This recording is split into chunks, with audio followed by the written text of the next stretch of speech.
사연 채널 놀라운 이야기입니다. 한국과 각별한 인연이 있는 외국인 분들의 이야기를 직접 전해 듣고 청취자 여러분들께 전달하는데 노력을 다하도록 하겠습니다. 오늘의 사연자를 소개해 드리겠습니다. 안녕하세요. 안녕하세요. 저는 오스트리아에서 온 세라입니다. 세라 씨는 오스트리아에서 한국으로 건너와 정착하기까지 아주 특별한 사연이 있다고 하는데요. 어떤 사연인가요? 저는 오스트리아 빈에서 살다가 한국에 온 지 5년이 지났는데요. 제가 한국에 자리를 잡게 된 이유는 저희 시어머니 덕분이에요. 남편은 8년 전 오스트리아로 취업을 하게 되어서 빈에 오게 됐어요. 남편 회사와 제가 다니던 회사는 협업 프로젝트를 하게 되었는데 저와 남편이 각각 담당자가 되어 진행을 하게 되었죠. 그것을 계기로 저와 남편은 자주 만나게 되었고 생각보다 많은 대화를 하게 되면서 이성적인 호감을 가지게 되었어요. 남편은 눈이 선하고 말 한마디에도 타인에 대한 배려가 있었고 행동에서는 예의가 있어 배울 점이 많은 사람이었어요. 해외로 취업을 해서 정착하기까지 많은 어려움이 있었을 텐데 그 당시 남편은 자신에게 주어진 모든 것이 감사하다고 늘 말하곤 했어요. 협업 프로젝트가 끝나고 더 이상 남편을 만날 일이 없게 된다고 생각하니 너무 슬펐어요. 그래서 저는 용기를 내 남편에게 데이트 신청을 했고 다행히 남편은 세상에서 가장 멋진 미소로 응답해 주었죠. 그렇게 저희는 연인 사이가 되었어요. 연애를 하면서 알게 된 사실은 남편이 어렸을 때 아버지가 돌아가셔서 한국에 계신 어머니와 단 둘이 살았다는 것이었죠.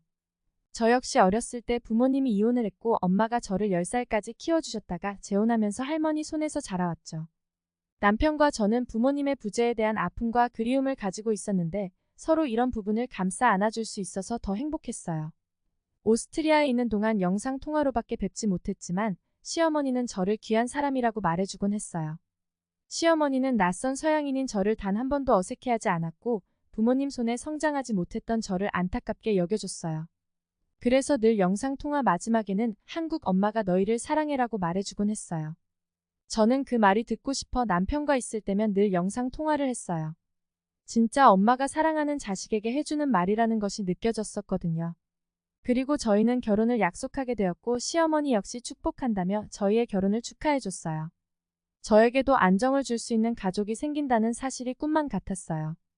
특히 언제나 저의 장점을 말해주고 따뜻하게 안아주며 저를 빛나는 사람으로 만들어주는 사람과 가정을 만들 수 있다는 것이 행운이라고 생각했죠. 저희는 한국에서 정식으로 결혼식을 올리기 전에 오스트리아에서 지인들을 초대해 간단한 언약식을 먼저 했어요.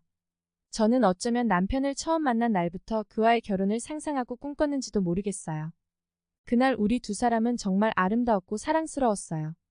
일이 정리되는 대로 한국으로 같이 가자고 약속까지 했는데 남편은 결국 그 약속을 지키지 못했어요. 여느 날처럼 제가 남편 회사에서 남편을 데리고 집으로 돌아가는 길이었어요. 비가 세차게 몰아쳤고 운전을 하고 있던 저는 시야가 잘 보이지 않아 그 어느 때보다 긴장한 상태로 운전을 했었죠. 옆 좌석에 앉아있던 남편은 3일 동안 야근을 하며 프로젝트를 끝낸 상태로 몹시 지쳐 있었고 저는 집에 도착하면 깨우겠다고 이야기를 했어요. 그렇게 긴장을 한 상태로 천천히 가던 저를 반대편 차량이 순식간에 사고를 냈고 그 후 저는 기억이 없어요. 제가 눈을 떴을 때는 이미 사고가 난 지 며칠 지난 후였고 저는 남편을 찾았죠. 하지만 남편은 이미 세상을 떠난 상태였어요. 모든 것이 한순간에 일어난 일이라 저는 감당할 수 없었어요. 깊은 절망에 빠졌고 사랑하는 남편을 잃었다는 사실에 정신을 차릴 수가 없었어요. 저 역시 사고로 다리가 마비된 상태라서 평생 동안 휠체어로 살아야 한다는 의료진의 말에도 비참함조차 느낄 수 없을 만큼 허공에 떠다니고 있는 상태였어요. 왜 하필 남편이었어야 했냐며 하늘을 원망했어요. 그리고 차라리 같이 데려갔으면 아니 나를 데려갔으면 하는 생각에 울부짖기도 했죠. 제가 만들었던 가정이 너무나 쉽게 부서져 버리자 모래성 같다는 생각이 들더군요. 견고히 쌓아봤자 모래성이란 생각에 모든 것을 포기한 저는 먹지도 자지도 않았죠. 그렇게 병원에서 재활도 포기하고 죽기만을 기다리던 때 한국에 있던 시어머니가 오셨어요. 저는 차마 시어머니 얼굴을 볼 수 없었어요. 그런데 시어머니는 저를 보자마자 끌어안고 같이 가자고 하시더군요. 저는 시어머니에게 그게 무슨 말이냐고 물었고 시어머니는 제게 아들은 보냈지만 며느리는 이렇게 둘 수 없다며 재활을 시작하자고 했어요. 저를 만나러 오기 전 이미 시어머니는 통역사를 통해 제 주치의를 만났고 저의 상태를 모두 알고 있었던 것이었죠. 시어머니는 제 손을 잡고 말했어요. 엄마가 너 다시 걷게 할 거야. 그러니까 엄마 손 잡고 일어날 생각만 해 라고 말해줬어요. 그 말에 제가 아기처럼 엉엉 울었던 이유는 시어머니가 종이에 한글로 또박또박 적은 오스트리아어 때문이었어요. 그 말을 시어머니 입으로 말해주고 싶어서 통역사에게 물었고 외우기 힘들어서 종이에 적었다고 하더군요. 하지만 저는 어머니에게서 아들을 떠나보내게 만든 사람이니까 안 된다고 거부했어요. 그러자 시어머니는 아들을 통해 만난 귀한 사람을 이렇게 살게 둘 수 없다며 한국으로 가서 재활을 시작하자고 하셨어요. 모든 것을 다 해보자고요. 그러고 나서 제게 두 발로 걷게 되면 그때 다시 오스트리아로 돌아가라고 설득하셨죠. 저는 그렇게 시어머니 손을 빌려 휠체어에 몸을 싣고 한국으로 향했어요. 시어머니는 제가 한국에서 재활을 시작할 수 있도록 준비를 해주셨고 병원을 주 4회 오갈 때마다 본인보다 키가 큰 저를 안고 휠체어에 태우면서 다니셨어요. 그리고 사람들에게 저를 소개할 때면 당신의 딸이라고 소개하면서 제게 내일은 오늘보다 훨씬 좋아져 있을 거라고 희망을 주었죠.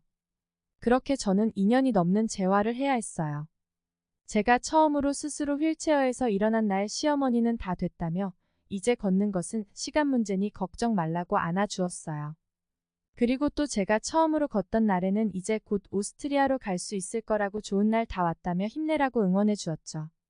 결국 얼마 지나지 않아 불편하긴 해도 걷기 시작할 때에는 오스트리아로 가도 되겠다고 하셨죠. 그런 시어머니에게 저는 한국에서 같이 살고 싶다고 했어요.